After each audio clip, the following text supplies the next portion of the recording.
Hello and welcome to another stream. We are back to reading Ovid's Metamorphoses today. We haven't read this in a few weeks, so we'll be doing some of that. It's again becoming a broken record. It's another hot day here in England, absolutely boiling. When will it end? We're in halfway through August. My God, I remember it was 2 years ago now that my college course fell apart in 3 days. You know that one, and and I remember. So that would have been the start of September, like the 5th of September or something.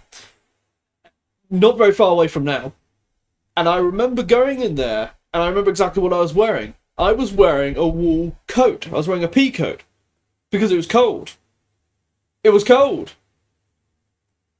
We was past the heat. My God, my God. But enough of my whining. Enough of my whining about the heat.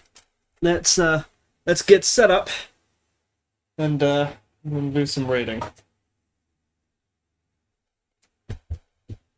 Yeah. I've been productive so far in sort of general work that I do day to day.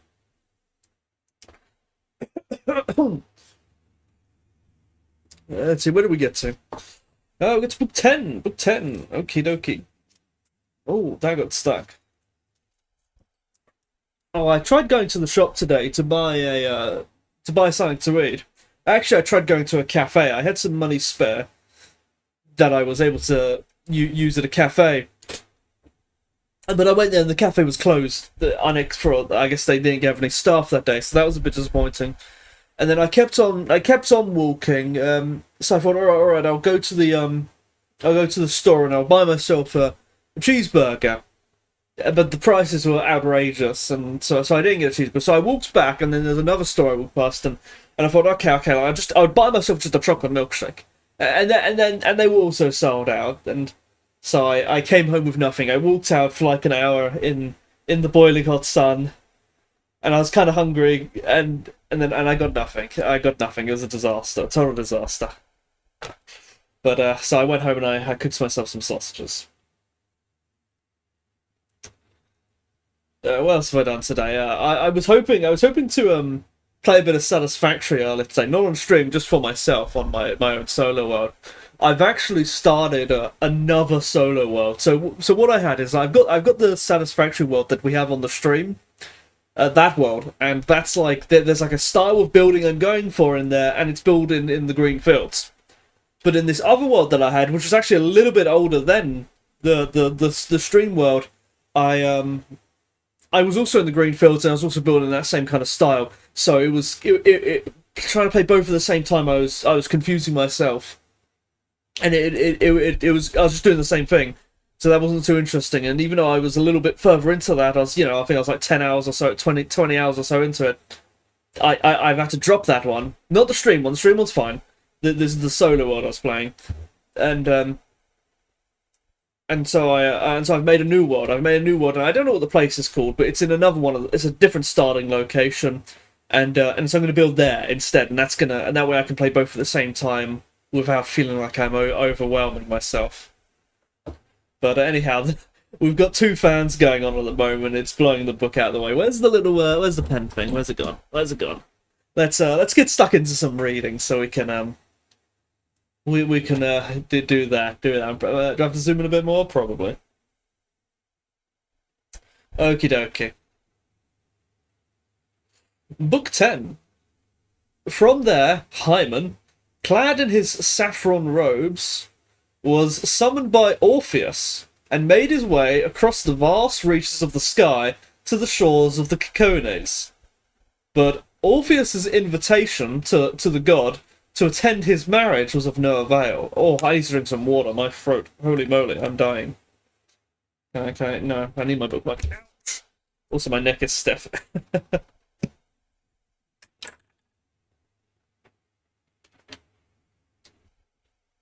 Oh.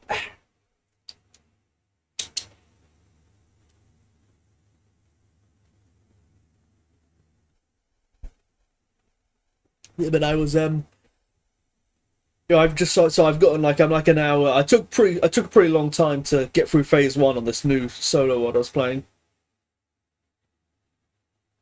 I'm usually a bit quicker, but I don't know. I wasn't in the mood for doing the whole rush thing, so I sort of took it a bit slowly. But I got through it in about 2 hours, I think, or 1.5 hours instead of the usual sort of 40 minutes or so. But it doesn't matter. It doesn't matter. The by being slow, it meant that I built less, which means I have less to tear down.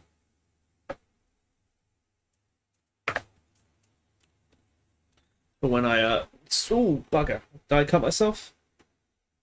I don't think I did. I think I got lucky there. But I almost gave myself a paper cut. That would have been silly. And speaking of Ovid, when I did go out to the shop, I walked into the charity shop and I found for £1 an old copy of some of Ovid's poetry in English. I have no idea if the translation is any good. I didn't spend enough time to look at it. The book was sort of falling apart, hence I got it for £1.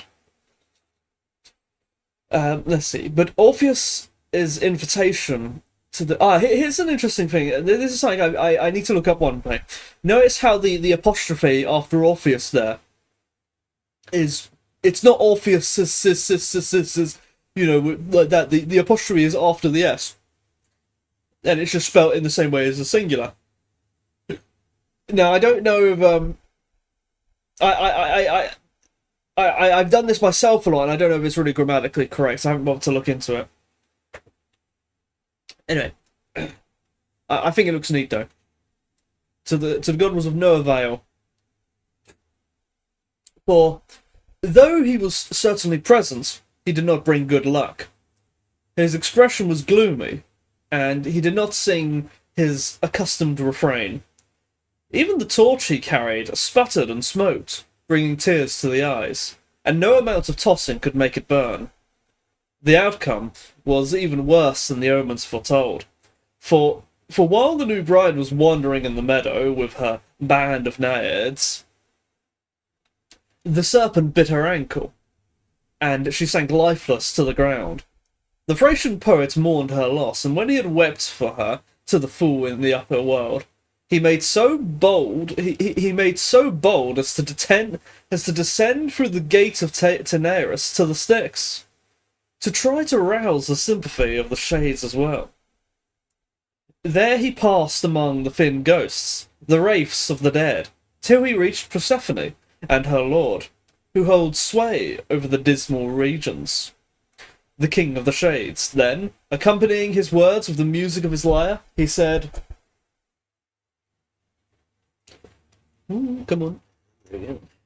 He said, "The deities of this lower world, to which all we of mortal birth descend, if I have your permission to dispense with rambling insincerities and speak the simple truth, I did not come here to see the dim haunts of Tartarus, nor yet to chain Medusa's monstrous dog, with its 3 heads and snaky ruff.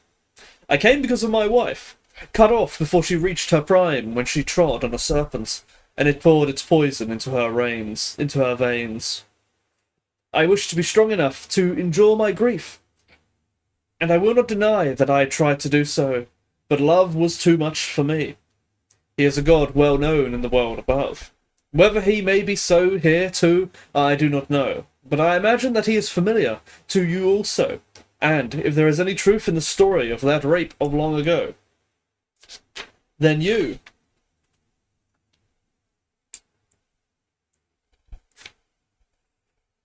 yourselves were brought together by love. I beg you, by these awful regions, by this boundless chaos, and by the silence of your vast realms, weave again Eurydice's destiny, brought too swiftly to a close. We mortals, and all that is ours, are fated to fall to you, and after a little time, sooner or later, we hasten to this one abode. We are all on our way here. This is our final home, and yours the most lasting sway over the human race. My wife, like the rest, when she has completed her proper span of years, will, in the fullness of time, come within your power. I ask as a gift from you only the enjoyments of her. But if the fates refuse her a reprieve, I have made up my mind that I do not wish to return either. You may exult in my death as well as hers." As he sang these words to the music of his lyre, the bloodless ghosts were in tears. Tantalus made no efforts to reach the waters that ever shrank away. Ixion's wheel stood still in wonder. The vultures ceased to gnaw on Titius's liver, and the daughters of Danaus rested from their pitchers, and Sisyphus sat idle on his rock. Then, for the first time, they say, the cheeks of the Furies were wet with tears, for they were overcome by his singing. The king and queen of the underworld could not bear to refuse his pleas. They called Eurydice. She was among the ghosts who had but newly come, and walked slowly. Oopsie daisy. And walked slowly because of her injury. Thracian Orpheus received her, but on condition that he must not look back until he had emerged from the valleys of Avernus, or else the gift he had been given would be taken from him. Up the sloping path, through the mute silence they made their way. Up the steep dark track, wrapped in impenetrable gloom, till they had almost reached the surface of the earth. Here, anxious in case his wife's strength be failing, and eager to see her, the lover looked behind him, and straightway Eurydice slipped back into the depths. Orpheus stretched out his arms, straining to clasp her, and be clasped. But the hapless man touched nothing but yielding air. Eurydice, dying now a second time, uttering no complaint against her husband. What was there to complain of? But that she had been loved? With a last farewell, which scarcely reached his ears, she fell back again into the same place from which she had come. At his wife's second death, Orpheus was completely stunned. He was like that timid fellow who, when he saw the three-headed Cerberus led along, chained by the middle of one of his three necks, was turned to stone in every limb, and lost his fear only when he had lost his original nature too. Let me try to sit up a little bit. I'm at a bad angle, sitting-wise.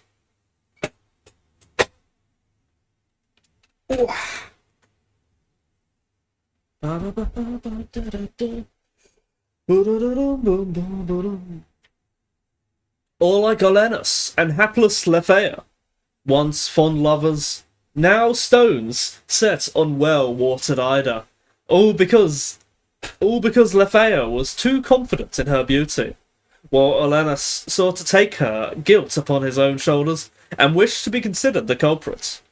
In vain did the poet long to cross the Styx a second time, and prayed that he might do so. The ferryman thrust him aside. For 7 days, unkempt and neglected, he sat on the riverbank without tasting food. Grief, anxiety, and tears were his nourishments. Then he retired to lofty Rhodope and wind-swept Haemus, complaining of the cruelty of the god of Erebus. 3 times the sun had reached the watery side of Pisces. That brings the year to a close. Throughout this time, Orpheus had shrunk from loving any woman, either because of his unhappy experience, or because he had pledged himself not to do so. In spite of this, there were many who were fired with a desire to marry the poet. Many were indignant to find themselves repulsed. However, Orpheus preferred to centre his affections on boys of tender years. The Greeks, everybody. And to enjoy the brief spring and early flowering of their youth. He was the first to introduce this custom among the people of Thrace. On the top of a certain hill was a level stretch of open ground, covered with green turf. There was no shelter from the sun, but when the divinely born poet seated himself there and struck his melodious strings, shady trees moved to the spot.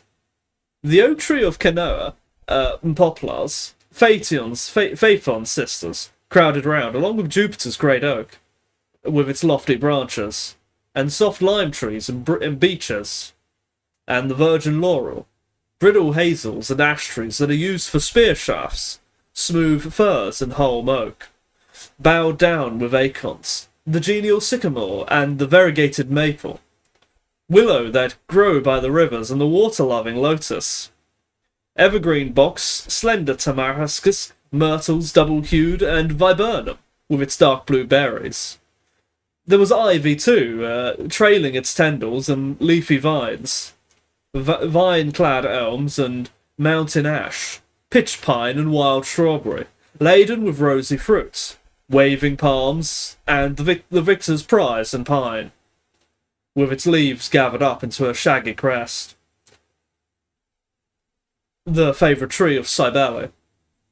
The mother of the gods, for her priest Attis, exchanged his human shape for this, and hardened into its trunk.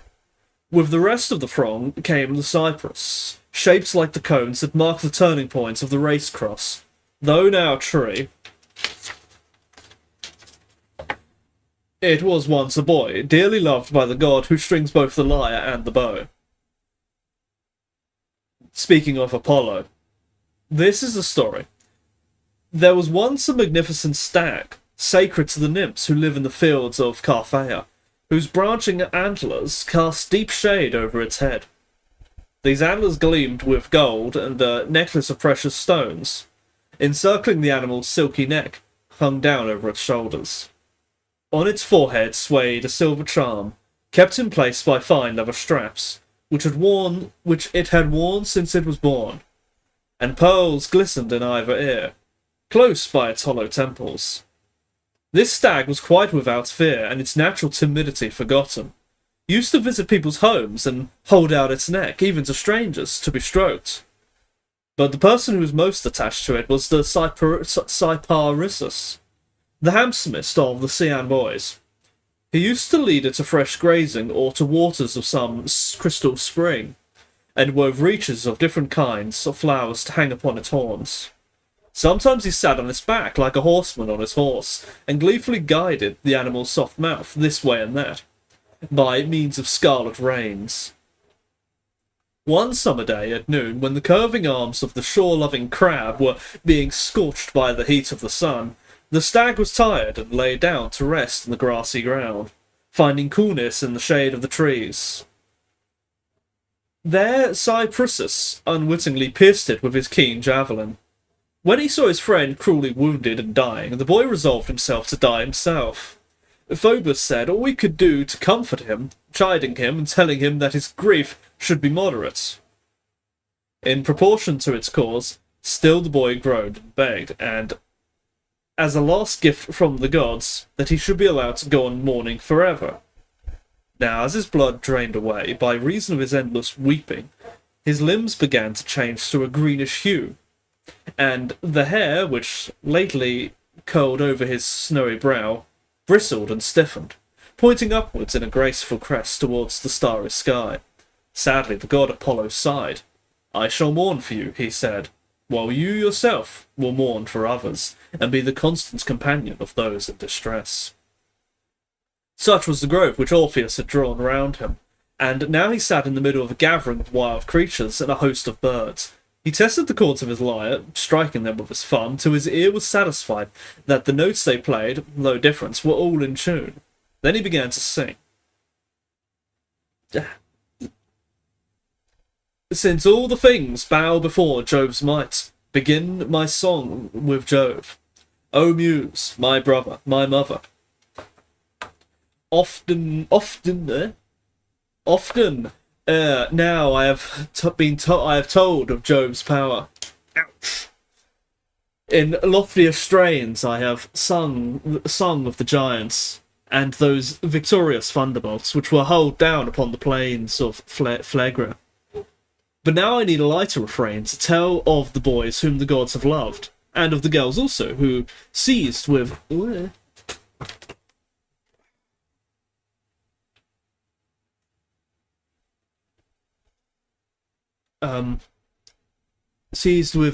the boys who have loved, and of the girls who, seized with unlawful passion, have paid the penalty for their amorous desires. The king of the gods was once fired I wonder if I can move my mic into a better place, actually. That might be a good idea. Let me have a go. See if we can move it a little bit closer. You never know. The king of the gods was once fired with love for Phrygian Ganymede. Hold on, I need to move this. There we go. It was once fired with love for Phrygian Ganymede. And when that happened, Jupiter found another shape preferable to his own. Wishing to turn himself into a bird, he nonetheless scorned to change into any save that which can carry his thunderbolts. Then, without delay, beating the air on borrowed pinions, he snatched away the shepherd of Ilium, who even now mixes the wine cups and supplies Jove with nectar, to the annoyance of Juno. Hyacinthus, too, the boy from Amyclae, who would have been given a place in heaven by Phobos, had cruel destiny allowed the god time to set him there. Still, he was made immortal in such fashion as possible. And whenever spring drives winter off and the ram succeeds the watery sign of Pisces, every year he comes to life again, and grows as a flower in the green turf. My father, Phobos, loved Hyacinthus beyond all other mortals, and Delphi, the centre of the earth, lost its presiding deity. While the god haunted Eurytus and Sparta's unwalled city, neglecting his harp and his arrows. Heedless of his old habits, Apollo was willing to carry hunting nets and direct a pack of hounds, as he accompanied Hyacinthus over the rough mountain ridges, and by constant companionship added fuel to the fire of his love. One day, when the sun was halfway between the night that was over and the night that was to come, equally far from both, the god and the boy stripped off their garments, rubbed their bodies till they gleamed with rich olive oil, and began to compete with one another in throwing the broad discus. Phobos threw first. He poised the discus, and then flung it through the air. Its weight scattered the clouds in its path, and then, after a long time, it fell back again to its natural elements, the earth. It was a throw which showed skill and strength, combined immediately. Excuse me. Immediately, the young Spartan, in his eagerness for the game, ran forward without stopping to think, in a hurry to pick up the discus, but it bounced back off the hard ground and rose into the air, striking him full in the face. The god grew pale as the boy himself. He caught up Hyacinthus's limp frame and tried to staunch the grim wound, rubbing warmth into the limbs and applying herbs to stay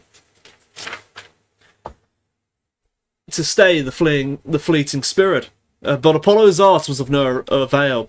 The wound was beyond any cure. Just as violets in a garden, or stiff poppies, or lilies with clustering yellow stamens. Once their stems are broken, no longer stand erect, but drooping, let their withered tops hang down, and, with lowered heads, gaze upon the ground. So did the head of the dying Hyacinthus droop. His neck, drained of its strength, was a burden to itself, and sank down upon his shoulders. "You are slipping away from me, Hyacinthus, robbed of the flower of your youth," said Phobos. "Here before my eyes I see a wound that killed you, and reproaches me. You are the cause of my grief, as of my guilt, for your death must be ascribed to my hand. I am responsible for killing you. Yet how was I at fault, unless taking part in a game can be called a fault, unless I can be blamed for loving you? I wish that I might give my life in exchange for yours, as you so well deserve, or die along with you. But since I am bound by the laws of fate that cannot be, still you will always be with me, your name constantly upon my lips, never forgotten. When I strike the chords of my lyre, when I sing my songs and music will tell of you, my songs and music will tell of you. You will be changed into a new kind of flower. You will show markings that imitate my sobs. Further, a time will come when the bravest of heroes will be connected with this flower, and his name will be read on those same petals." While Apollo, who cannot lie, was uttering these words, the blood which had flowed to the ground and stained the grass ceased to be blood, and a flower brighter than Tyrian purple grew up, and took on the shape of a lily. But it was purple in colour, where lilies are silvery white. Phobos was responsible for so honouring Hyacinthus by changing him into a flower. Not content with that, he himself inscribed his own grief upon the petals, and the hyacinth bears the mournful letters, "I," marked upon it. Nor was Sparta ashamed of having produced Hyacinthus, for he is honoured there to this very day, and every year the Hyacinthian Games are celebrated with festive displays in accordance with ancient usage. But if by chance you were to ask the rich mining district of Amathus whether it was through any wish of its own that it produced the Propoetides, it would deny the suggestion as resolutely as it would have denied any wish to produce the man who once earned the name of Cheristae from having a pair of horns on their foreheads. Before the doors of those, Cheristae stood on an altar to Jupiter, god of hospitality. If any stranger who did not know of their crimes had seen this blood-stained altar, he would have thought that the sacrifice offered there were suckling calves or young sheep of Amathus. But it was their guests they slew. Venus was so sickened by their unspeakable offerings that the gentle goddess was preparing to abandon her cities and to leave the district of Ophiusa. But she hesitated. "What crime have my cities committed," she said, "or those regions which I love? What fault have I to find with them? Rather, let these wicked people be punished either by exile, or by death, or by something intermediate between the two. And what could that be, except to be transformed into something other than they are?" While she was debating what transformations should undergo, her eyes fell upon their horns, and she bethought herself that these could be left to them. So she changed them into sturdy bullocks. As for the loathsome Propoetides, they dared to deny the divinity of Venus. The story goes as a result of this. They were visited by the wrath of the goddess, and were the first women to lose their good names by prostituting themselves in public. Then, as all sense of shame left them, the blood hardened in their cheeks, and it required only a slight alteration to transform them into stony flints. When Pygmalion saw these women living such wicked lives, he was revolted by the many faults which nature has implanted in the female sex, and long lived a bachelor existence, without any wife to share his home. Meanwhile, with marvellous artistry, he skilfully carved a stony ivory statue. He made it lovelier than any woman born, and fell in love with his own creation. The statue had all the appearance of a real girl, so that it seemed to be alive, to want to move, did not modestly forbid. So cleverly did his art conceal its art. Pygmalion gazed in wonder, and in his heart there rose a passionate love for this image of a human form. Often he ran his hands over the work, feeling it to see whether it was flesh or ivory, and would not yet admit that ivory was all it was. He kissed the statue, and imagined that it kissed him back, spoke to it, and embraced it, and thought he felt his fingers sink into the limbs he touched, so that he was afraid lest a bruise appear where he had pressed the flesh. Sometimes he addressed it in flattering speeches, and sometimes brought the kind of presents that girls enjoy, shells and polished pebbles, little birds and flowers of 1,000 hues, lilies and painted balls and drops of amber which fall from the trees that were once Phaethon's sisters. He dressed the limbs of his statue in women's robes and put rings on his fingers, long necklaces round its neck. Pearls hung from its ears, and chains were looped upon its breast. All this finery became the image well, but it was no less lovely unadorned. Pygmalion then placed the statue on a couch that was covered with cloths of Tyrian purple, laid its head to rest on soft down pillows, as if it could appreciate them, and called it his bedfellow. The festival of Venus, which is celebrated with the greatest pomp all through Cyprus, was now in progress. Heifers, their crooked horns gilded for the occasion, had fallen at the altar as the axe struck their snowy necks. Smoke was rising from the incense when Pygmalion, having made his offering, stood by the altar and timidly prayed, saying, "If you gods can give all things, may I have as my wife, I pray," he did not dare to say, "the ivory maiden, but finished, one like the ivory maid." However, Golden Venus, present at her festival in person, understood what his prayers meant, and as a sign that the gods were kindly disposed, the flames burned up 3 times, shooting a tongue of fire into the air.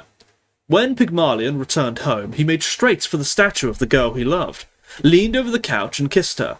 She seemed warm. He laid his lips on hers again and touched her breast with his hands. At his touch, the ivory lost its hardness and grew soft. His fingers made an imprint on the yielding surface, just as wax of Hymettus melts in the sun and, worked by men's fingers, is fashioned into many shapes and is made fit for use by being used. The lover stood, amazed, afraid of being mistaken. His joy tempered with doubt, and again stroked the object of his prayers. It was indeed a human body. The veins throbbed as he pressed them with his thumb. Then Pygmalion of Paphos was eloquent in his thanks to Venus. At long last he pressed his lips upon living lips, and the girl felt the kisses he gave her, and blushed. Timidly raising her eyes, she saw her lover and the light of day together.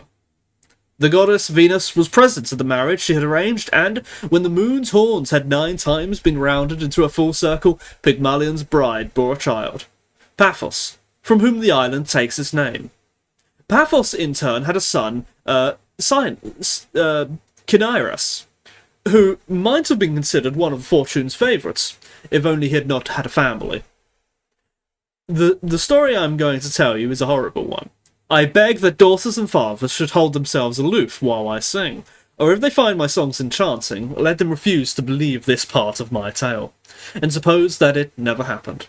Or else, if they believe it, that it did happen, they must also believe in the punishment that followed. If, then, nature allowed such a crime to occur, I congratulate the people of Ismarus and our part of the world, and count this country happy to be so far from the regions which produce such wickedness. The land of Panchaea may be rich in balsam, bear cinnamon and zedori, and many kinds of flowers, and exude incense from its trees, but it is not envied while it grows myrrh with the rest. The new tree was not worth so great a price. Even Cupid denies that it was his bow which wounded Myrrha, and defended his torches against so grievous a charge. One of the 3 sisters, armed with firebrands from the sticks and swollen snakes, breathed a blight upon her. It is a crime to hate one's father, but Myrrha's love was a crime worse than any hate. Suitors had gathered from all directions to seek her hand, and the youth of all Eastern world had come to vie with one another for the privilege of marrying her. Choose anyone of all their company, Myrrha, provided that one man be excluded from their number. The girl realised what was happening to her and fought against her horrible desire. "What am I thinking of? What am I scheming?" she said to herself. "I pray to the gods of heaven, to the holy ties of love and duty that bind children to their parents, that they may put a stop to this wickedness and prevent me from my crime." If indeed it is a crime, but is it? No fault can be found with this kind of love on the grounds that such affection is unnatural, for other animals mate without any discrimination. There is no shame for a heifer in having her father mount her. A horse takes his own daughter to wife. Goats mate with the she-goats they have sired, and birds conceive from one who was himself their father. Happy creatures who are permitted such conduct. Is that true? I don't think that's true. I'm pretty sure all animals avoid incest. Happy creatures who are permitted such conduct. Human intercourse has imposed spiteful laws, so that jealous regulations forbid what nature itself allows. Yet there are said to be nations where sons wed their mothers, fathers their daughters, to enhance their devotion by doubling the bonds of love. Alas, that I had not the good fortune to be born there. that I have to suffer for the accident of my birthplace. But why do I keep harping back to this? To this theme. It's a stiff page. But why do I keep harping back to this theme? Away with forbidden hopes. Cinyras deserves my love, but as my father, so then, if I were not the daughter of that great king, I could be his bride. As it is, because he is already mine, can I not have him? Is my very closeness to him my misfortune? Would I be able to do more were I a stranger? Gladly would I go far away and leave my country, provided I could escape my guilt. But loving Cinyras, as I do, I am kept here by my wicked infatuation, so that I may be with him, look at him, and speak to him, and touch and kiss him. If I may do nothing more, wretched girl, can you look forward to anything else? Do you realize the confusion you are creating in names and relationships? Will you be your mother's rival and your father's mistress? Will you be called sister to your son and mother to your brother? Have you no fear of the Furies with their black and snaky tresses? The sisters whom those with guilty hearts perceive, brandishing cruel torches at their eyes and faces. Take heed, and while you are free from actual sin, do not nurse sinful thoughts and trespass against mighty nature's laws by seeking an unlawful union. Granted that you wish for this, your position makes it impossible. Your father is a good man, who observes what is right. Oh, and how I wish he were in love with me. Cinyras, meanwhile, when faced with such a throng of eligible suitors, did not know what to do. So he told the princess their names, and asked her whom she wished to marry. Oh, the princess, their name. At first, she remained silent, gazing at her father, her mind in a turmoil, and her eyes filled with warm tears. Cinyras put this down to girlish modesty. My God, I'm so sweaty, my pen is slipping out of my hands. Drying her cheeks and kissing her, he told her not to cry. Myra delighted all too keenly in the kisses he gave her. She sighed when he asked her what kind of husband she wanted, and said, "One like you." Not understanding what she meant, he praised her choice and said, "See that you are always devoted to me." At the word devoted, the girl hung her head, conscious of her guilt. It was midnight, and mortal men lay relaxed in their sleep, their cares forgotten. But Cinyras' daughter was awake, consumed by a fire she could not quench. She renewed her frenzied prayers, and now despairing, now ready to test her father's feelings, at once ashamed of her desires and eager to fulfill them. She did not know what to do, but just as a huge tree sways, uncertain which way to fall, watched anxiously from every side as it waits for the last blow of the axe, which has already almost severed its trunk. So Myra's resolution, weakened by renewed attacks, veered unsteadily this way and that, and inclined in both directions. She could see no end to her love, but death. No other respite from it, so she determined to die. She got up, intending to strangle herself with a noose, binding her girdle to the top of the doorpost. "Goodbye, dear Cinyras," she whispered. "Understand the reason for my death." Then she fastened the cord around her neck, which was already drained of blood. Why are there so many incest stories in this? I mean, seriously. What's wrong with the Greeks? I can understand the gods participating in incest, because their stories are unnatural, and, well, actually they're the most natural thing of all. I believe that they describe the natural world.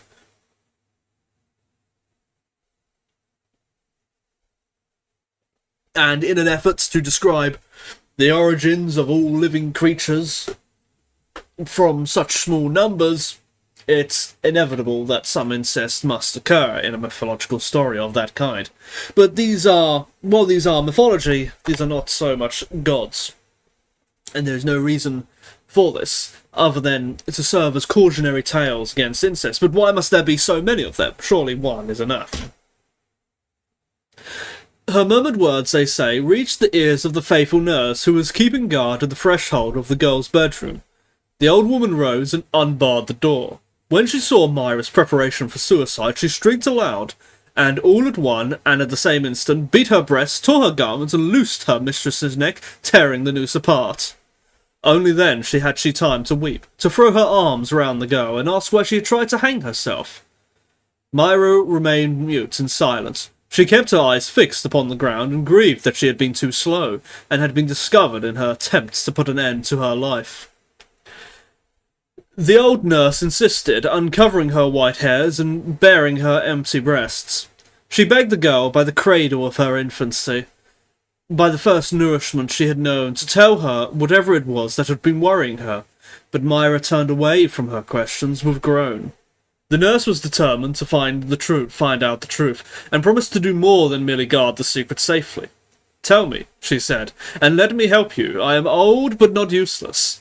If it is some spasm of madness that has upset you, I know someone who can cure that with charms and herbs. Or if someone has laid a spell on you, you will be cleansed by magic ritual. Again, if the anger of the gods is distressing you, their anger can be appeased by offerings. What else can I suppose to be the matter? Assuredly your home and its fortunes are safe and prospering. Your father and mother are alive and well." When Myra heard the name father, she sighed from the bottom of her heart, but even then her nurse had no suspicion of her guilty secret, though she guessed it was probably some love affair. Stubbornly resolved to have her own way, whatever the trouble was, she begged her mistress to tell her about it. She held the weeping girl to her wrinkled breast, clasping her closely in trembling arms. "I know what it is," she said. "You are in love. Don't be afraid. You will always find me always ready to help you. Your father will never know anything about it." At this, Myra, utterly distraught, tore herself from her nurse's embrace. She flung herself on the bed, burying her face in the cushions. "Go away," she cried. "Please, go away and spare my wretched modesty." It's a noise. Someone on a bicycle, on a motorbike rather, a motorized bicycle. Almost certainly someone with a learner plate. Only a learner plate would be so loud. When the nurse pressed her further, "Go away," she screamed. "Or else stop asking what is upsetting me. It is sheer wickedness, the secret you are so anxious to know." The old woman shuddered. She stretched out her hands, trembling, as much from fear as from age. She threw herself at Myra's feet, now coaxing, now frightening her as to what she would do if she were not allowed into the secret, threatening to tell the king about her daughter's attempts to strangle herself. But if she were told about the love affair, she promised to lend her assistance. Women and their gossiping. Myra lifted her head. The tears welling from her eyes rained down upon the nurse's breast. Often the girl tried to confess her shame, but each time she checked herself, and hid her face, in confusion, in her robes. All she would say is, "Lucky indeed is my mother to have such a husband." And then she sighed. A cold shudder ran over the nurse's limbs, and she shook to her very marrow. For she guessed the truth. Her white hair bristled and stood on end all over her head, and she proceeded to admonish the girl at length, to rid her, if she could, of a love so disastrous. But the other, though she knew that her nurse's warnings were right, yet was resolved to die if she might not satisfy her love. "No," said her nurse, "go on living. You shall have your—" Not daring to utter the word father, she fell silent and sealed her promises by calling heaven to be her witness. "Hello, Teal. Welcome. Or is it Xavier? Or is it Crow?" You can never tell sometimes.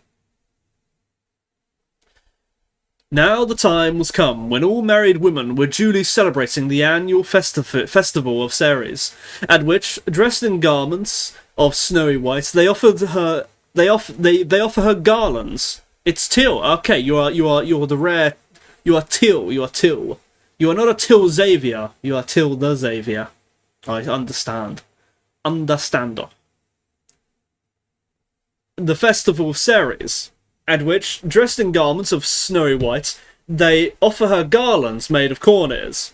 And my hand is slipping. It's so hot here. I'm slipping. My hand is slipping out of the pen. It's so slippery. They offer her garlands made of corn ears, the first fruits of the crops, and for 9 nights hold love and all male contacts in the category of forbidden things. The king's wife, Cancreus, was there with the rest, taking part in the secret rites. So, while the king's bed was empty of its lawful occupant, the nurse, with misguided eagerness, waiting till Cinyras was drowsy with wine, told him of the girl who was in love with him, altering nothing but her name, and praised her beauty. Asked how old the girl was. The same age as Myra, she said. Then the king bade her bring the girl to him. The nurse went home and cried to Myra, "Rejoice, my darling, we have won." The joy felt by the unhappy princess was not wholehearted, for she had a presentiments of evil that made her feel uneasy. Still, her mind was so much at variance with itself that she did feel joy as well. It was the time when all things are silent, and Bootes had guided his wagon by means of its slanting pole in between the bears. Myra set out to perform her guilty deed. The golden moon flared from the sky. Black clouds concealed the sky as they shrank from the sight. Night shrank from sight. Night was robbed of its starry fires, Icarus being the first to cover up his face, and Erigone raised to heaven by her devoted love for her father. 3 times an unlucky stumble checked Myra's steps. 3 times the funeral screech owl gave its ominous warning, with fatal croaking, but still she went on. And the darkness and the shadows of the night lessened her feelings of shame. With her left hand she clung to her nurse. With the other she groped her way along a road she could not see. Now she reached the threshold of Cinyras' bedchamber. Now she opened the door and was led inside. Her trembling knees refused to support her. The colour left her face as the blood drained from her cheeks. Her senses were reeling as she went. The nearer she came to the scene of her crime, the more horrified she was. Repentant of her rash behaviour, and anxious to be able to go back while she was still unrecognised. As she hesitated, the old nurse took her by the hand, and led her close up to the king's high couch. Handing the girl over to him, "Take her, Cinyras," she said. "She is yours." And she left the doomed pair together. The father welcomed his own flesh and blood into that bed of horror, soothed her girlish fears, and encouraged her when she was afraid.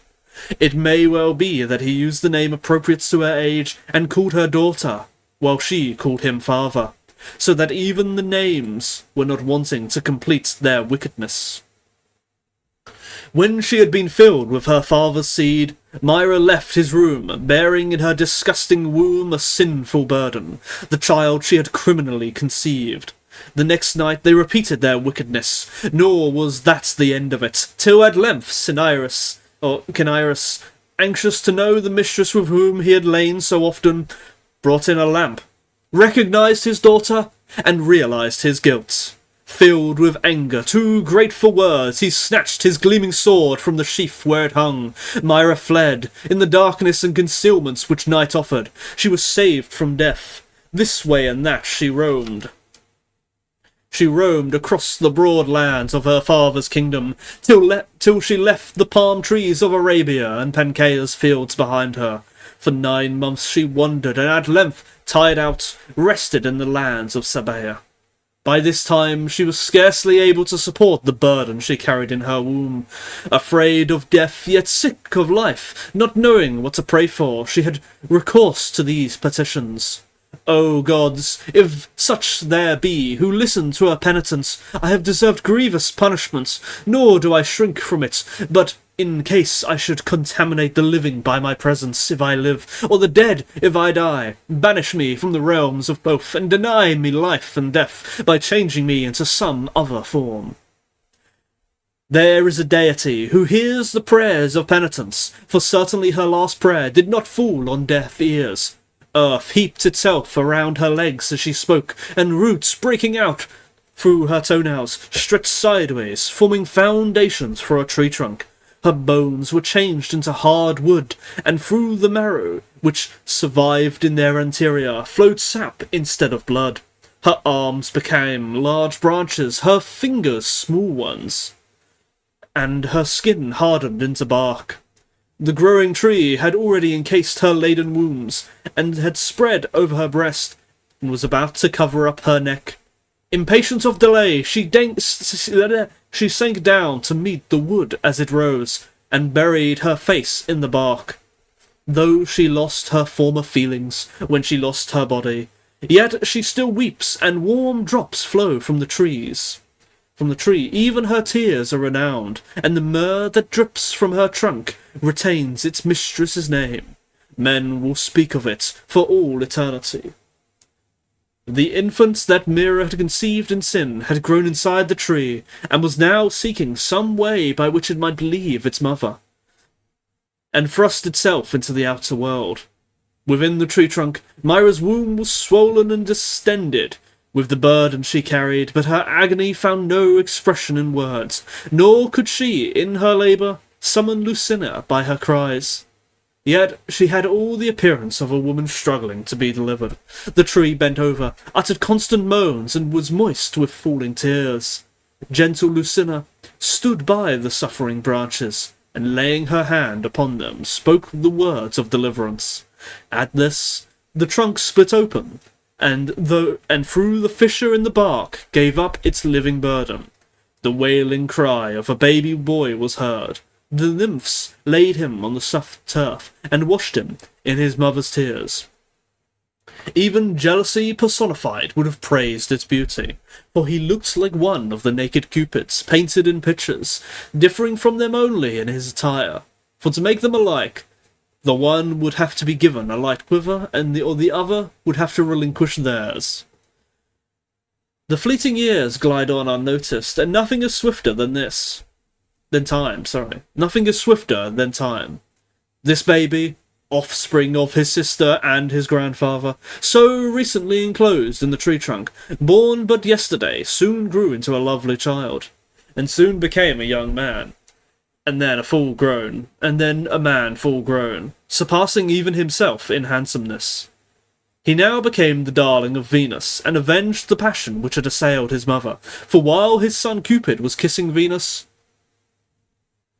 with his quiver on his shoulders, he unwittingly grazed her breast with an arrow which was projecting from the sheath. The injured goddess pushed her son away. The wound was deeper than it seemed, deeper than she herself at first realized. The goddess of Kythera, captivated by the beauty of a mortal, cared no more for her seashores, ceased to visit sea-girt Paphos, Cnidus, rich in fishes, and Amathus with its valuable ores. She even stayed away from heaven, preferring Adonis to the sky. Is this the boy? Is this the boy who was born? Is this Adonis? I didn't know that was the origin of Adonis. That's a really strange origin. As you know, Adonis is, of course, the most beautiful, person in mythology, the most beautiful mortal. He is literally the definite article of Adonis. To think he was born through incest, through a devious incest plot. That's fascinating. Perhaps it is because he is cursed. She used to hold, and if he was simply beautiful and noble, there'd be no reason to punish him. She used to hold him in her arms and became his constant companion. Though she had always before been accustomed to idle in the shade, devoting all her attention to enhancing her beauty, now she roamed the ridges and the woods and tree-clad rocks. Her garments caught up as high as her knees, just as Diana wears hers. Shouting encouragements to the dogs. I need to drink some water.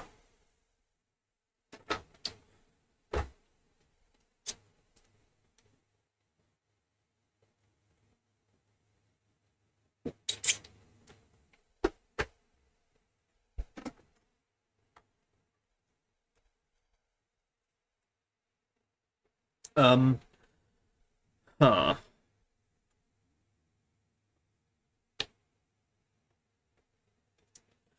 as Diana wears hers.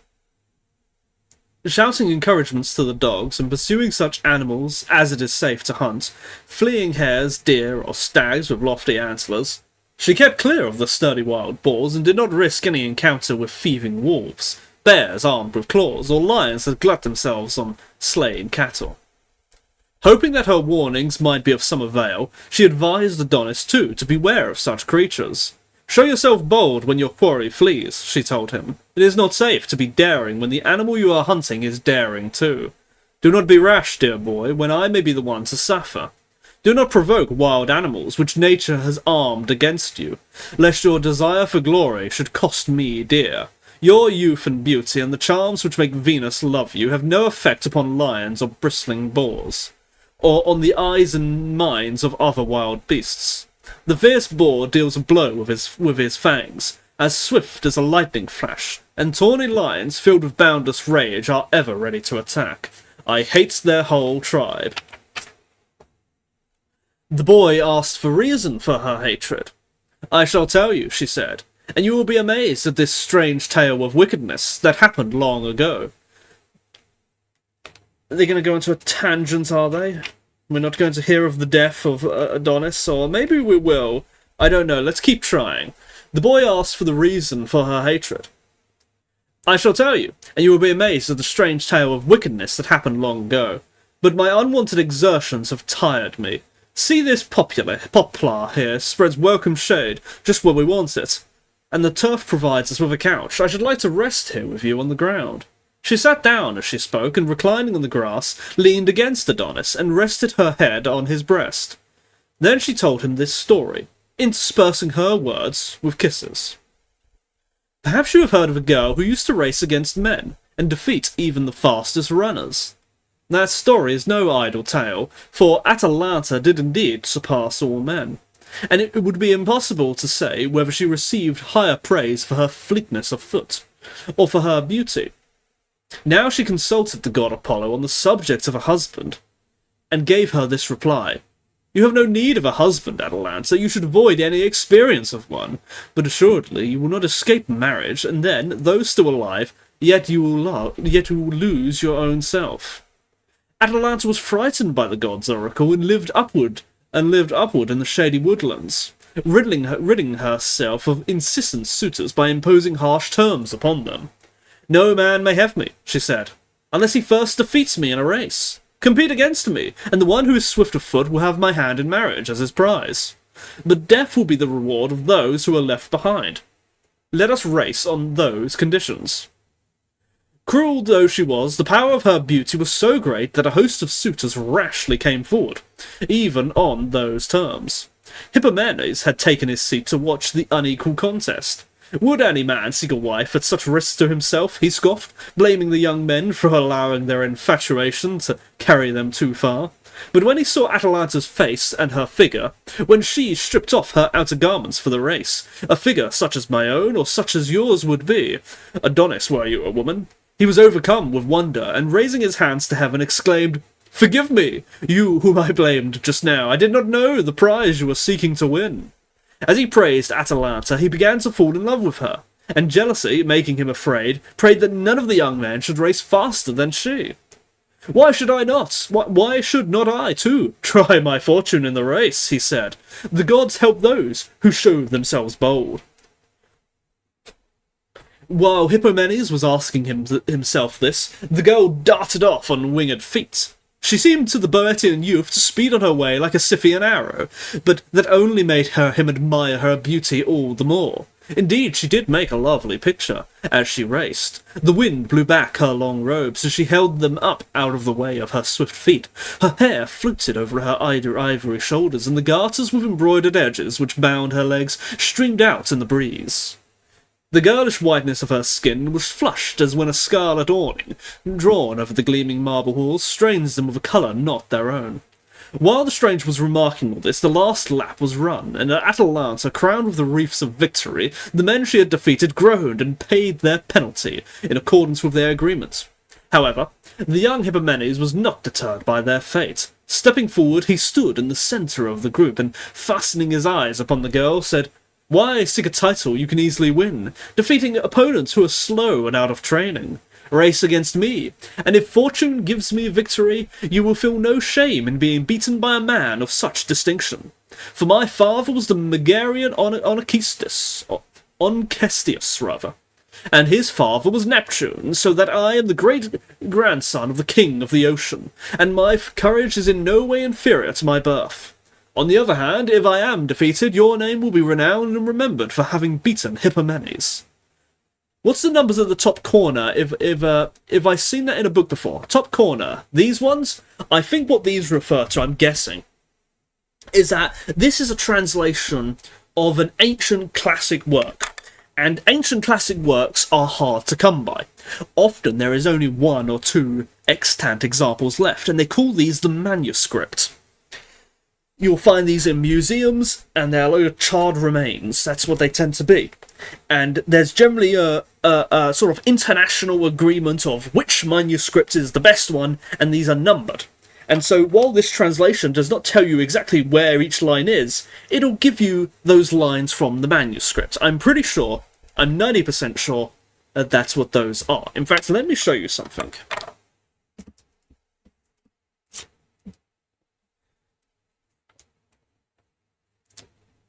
Gosh.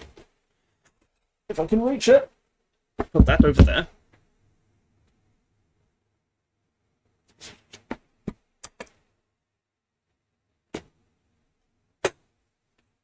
This is my Aristotle book. And if I can find the start of a chapter, you see this too has a similar thing. It includes both numbers here, but even further numbers here.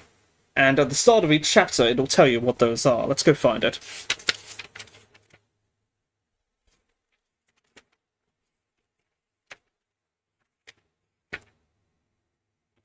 Here we go. The bold-faced numbers and letters are approximate indications of the pages and columns of the standard Berlin Greek text. That's the manuscript. The bracketed numbers of the lines in the Greek text, another manuscript. They are here assigned as they are assigned in the Oxford translation. It's about the original manuscripts. Not every book does it, and sometimes a book may choose to just invent its own numbering system. It depends, if you, because it makes it easier to reference. If you say, oh well, what's this line here? You say what line, and they say, oh, this line here of this page, and it's like how the Bible, people can quote extremely accurately parts of the Bible. That's the intention.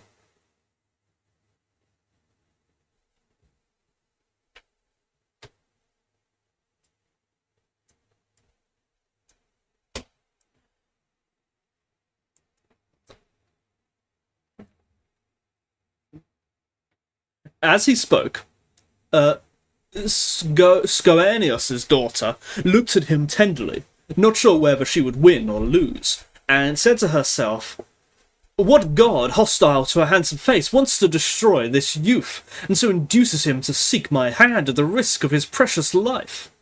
It seems to me that I am not worth the risk.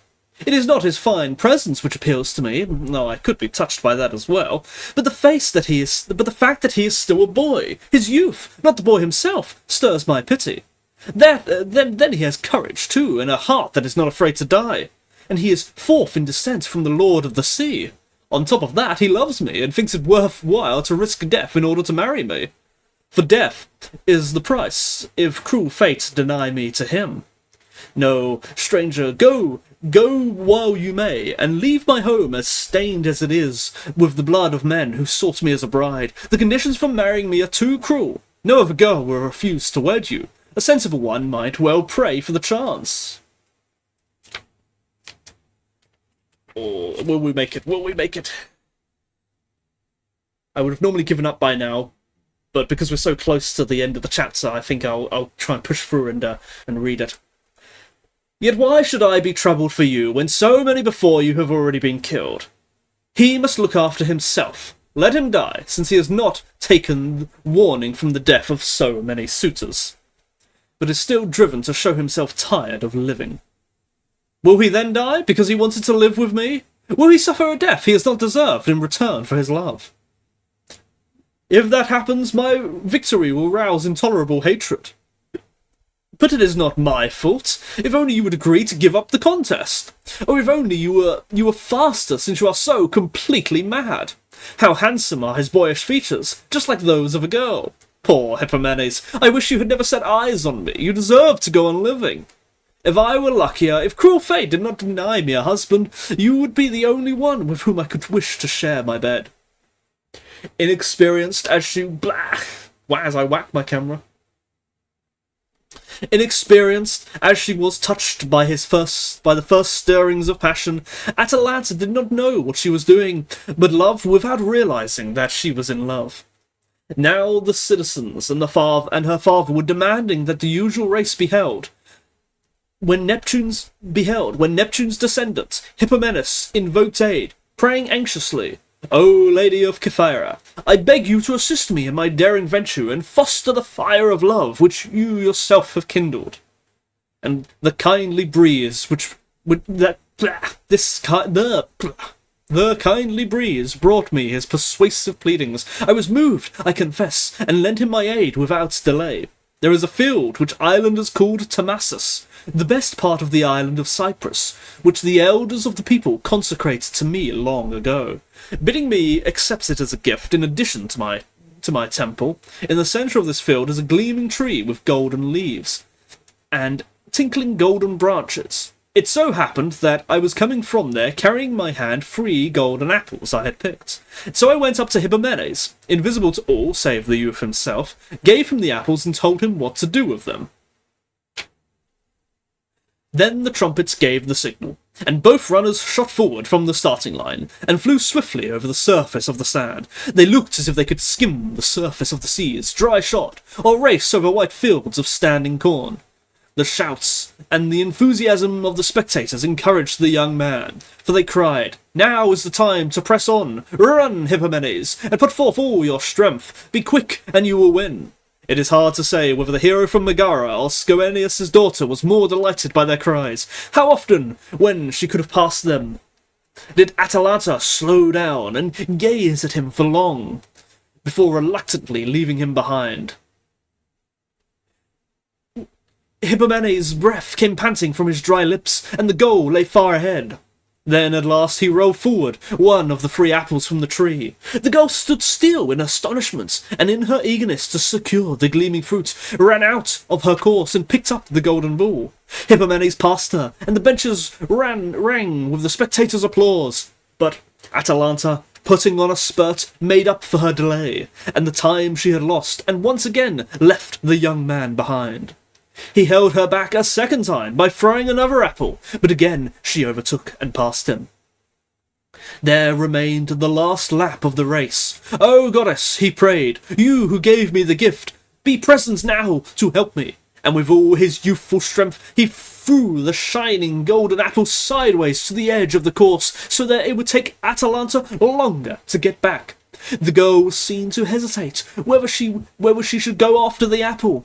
But I, Venus, compelled her to pick it up, and when she had done so, I made the apple heavier, hindering her as much by the weight of the fruit as by the time she had lost. Not to make this my story longer than the race itself, Atalanta was beaten, and the victory led away his prize. Surely I deserved thanks, Adonis, and an offering of incense, but the thoughtless man expressed no gratitude to me, nor did he give me any such honour. My feelings suddenly changed to anger, indignant at being so scorned. I took care to make an example of them, so that none would despise me in the future, and roused myself to punish them both. There is a temple hidden away in the depths of the woods, which the famous Echion once erected to the mother of the gods, in fulfilment of a vow. Atalanta and Hippomenes were passing this place, and since they had come a long way, they felt inclined to rest. There, by my divine power, I aroused in Hippomenes an untimely desire to make love to his wife. Near the temple was a dim recess, like a cave roofed over with a natural rock, which had long been regarded as a holy place. In it, the priest had gathered together a large number of wooden statues of ancient gods. Hippomenes entered this holy spot, and by gratifying his forbidden desire, defiled the sanctuary. The sacred images turned away their eyes, and the mother of the gods, with her turreted crown, was on the point of plunging the guilty pair beneath the waters of the Styx. But she hesitated, for it seemed too slight a punishment. So that, instead of that, the tawny manes covered their necks, which were lately so smooth. Their fingers curved round into claws. Their shoulders became those of animals. All their weight was concentrated on their breasts, and their tails swept the surface of the sand. There was an expression of rage on their faces, and they growled instead of speaking. Now they haunt the woods. The forest is their only home. Changed into lions, they strike terror into the hearts of others, but they themselves have been tamed by Cybele, and their mouths champ the harness of her car. You must avoid them, my dear one, and with every kind of wild beast which does not turn tail and flee, but faces up to battle, otherwise your valour may be the ruin of us both. With these words she yoked her swans and drove off through the air. But though she had warned Adonis, his natural courage ran contrary to her advice. By chance, his hounds came upon a well-marked trail, and following the scent, roused a wild boar from its lair. As it was about to emerge from the woods, the young grandson of Cinyras pierced its side with a slanting blow. Immediately, the fierce boar dislodged the blood-stained spear with the help of its crooked snout, and then pursued the panic-stricken huntsman as he was making for safety. It sank its teeth deep in his groin, bringing him down, mortally wounded, on the yellow sand.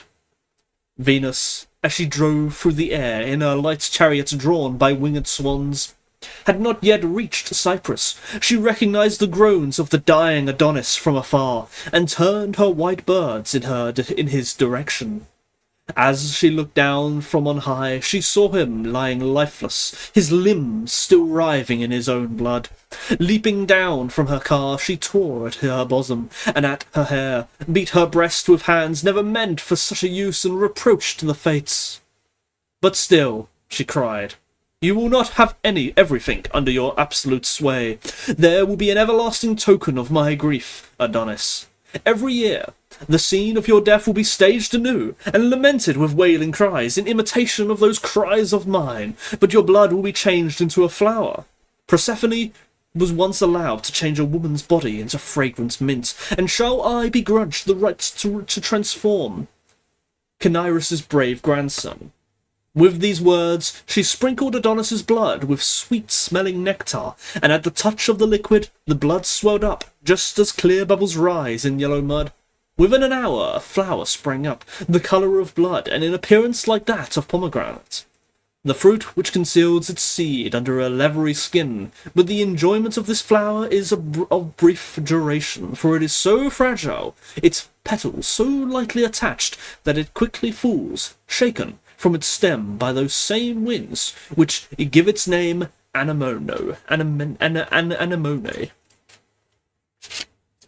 Hey, look, we got through one whole chapter in one stream. That's pretty good. That was another. The second half was better than the first half. The first half was another incest story, but the second half was a story of a race, which is very cool. I'm exhausted now.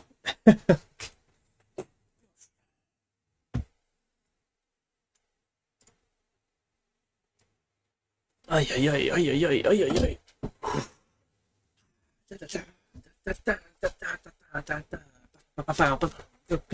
Hello, you just came in at the end, Raymond Dow. You arrived right at the end. Because we just finished reading. It's such as it goes. It's my own fault, I don't stream enough.